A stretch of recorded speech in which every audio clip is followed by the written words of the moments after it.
aside for skilling youth, and we would request, we lack equipment. I don't know what advice you can give us. We lack equipment. If you had a college in the city where we can probably do the matching of staff and students and maybe equipment, we would be very grateful to have that support taken back home.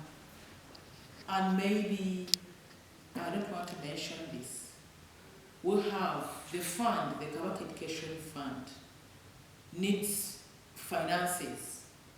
We have many girls between 2020 and 2021 who got pregnant at an early stage. And these teenage mothers come to the schools and they need facilitation to be able to study. And the Kabaka believes it is their right to achieve education. And they are within the kingdom. If we don't educate them, then we shall not have done much. So I even feel ashamed to share such, where we had those numbers of, you will look at them, over 32,000 teen girls got pregnant every month during COVID. 32,000. Every month? Yes. Wow. And this is, we're talking from age 14? Yeah, even 12. Even We had 12. 12 cases. During the lockdown? During the lockdown, when the schools were closed. When you get this presentation, I would request you see that slide at the other of policy. That's where we come from. Because in the kingdom, we are doing voluntary work. We are not like employees that you no. We do willingly, like they are serving as members of Kabaka's people in Europe. It is voluntary work. But you have a key. If you visit, you will see my office. At a minimum, I can have about 30 students a day lining up to ask for assistance. A minimum of 30 to 40 every day. How do you manage that? Yes.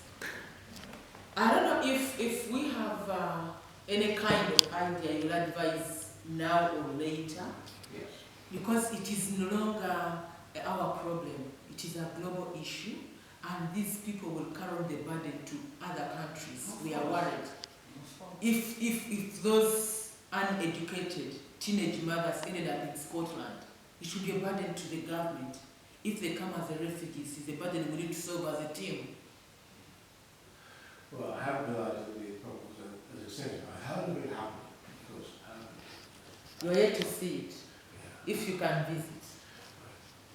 We have a lot of stuff that we do, which is obviously directed at, basically, we call it relationship and sexual education.